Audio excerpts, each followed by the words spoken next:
So my perfect world is no religion, no skin tone, no gender, no perfect body types. If you have 5 arms, great. If you have 10 eyes on your butt, amazing. So I don't want anyone to be judged about how they look or where they're from. Turkish-American designer Eda Yorulmazoğlu is presenting her new collection, tailored especially for the queer community of Istanbul. Imaginative outfits are the centerpiece of a show featuring pole dancers, DJs, and of course, drag. What fascinates me about drag queens is their many talents. I mean, they work on nails, makeup, hair, fashion, performance, and I just love working with them because of their non-restrictiveness with me as well. And I feel like when I see my costumes on them, they take it to a whole different level. Eda Yorulmazoğlu was introduced to the world of drag queens purely by chance. She was born and raised in the United States. While studying fashion design in Chicago, she was invited to create costumes for a group of drag queens. Her designs started making waves, and she quickly made a name for herself in the scene. In her Istanbul studio, the designer, also known by her stage name Eda Birthing, is preparing for today's fashion show.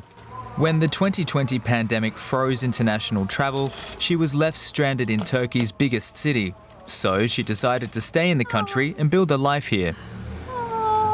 I feel like I needed a change. I mean, I lived in Chicago all my life and I never wanted to move to New York or LA. I always knew that from the beginning. And I feel like the next best thing was Istanbul.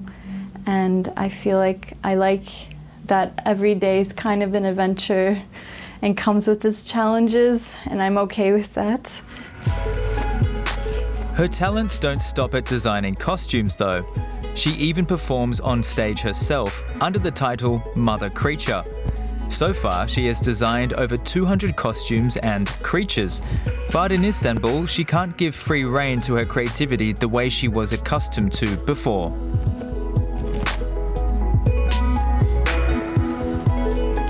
Some of the challenges that I feel like I have here in Turkey is that sometimes I feel restricted.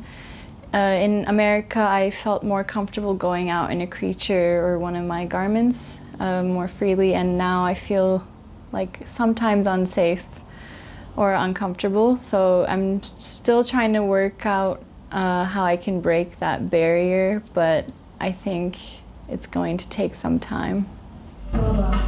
Night falls in Istanbul. The performers are getting ready to go on stage. Since 2018, Eda Yorulmazoğlu has been organizing performances with the queer community in Turkey against all odds. In 2022, Istanbul Pride and all events planned for it were banned. A lot of problems that people in the queer community face in Turkey is not being accepted. So, especially during Pride, we have a lot of problems trying to do Pride parades. It's a very simple thing, but it keeps getting shut down. And Turkish government restrictions aren't the only problem the community is facing. Since the corona pandemic, Eda Yorulmazoğlu and many others have been struggling to find new places to express themselves. For the pandemic, we had a really huge scene, but after the pandemic, when the clubs were closed, unfortunately, we lost those areas and we lost our important places. I wish there would be more places to open with. I think Turkey might come to that after a while. Again, I hope so. Curtains up. The show, titled Magical Births, is a spectacle for both eyes and ears. The designer's fantastical new collection goes down like a storm. So I believe for the future of the queer community in Turkey is going to get better. It's kind of hard to say because it keeps going forward and back, but I just need to hope that it's going to get better and we're going to keep pushing forward as much as we can. The extraordinary creations of Eda Yorulmazoğlu create a wondrous world, open to people and creatures of all kinds.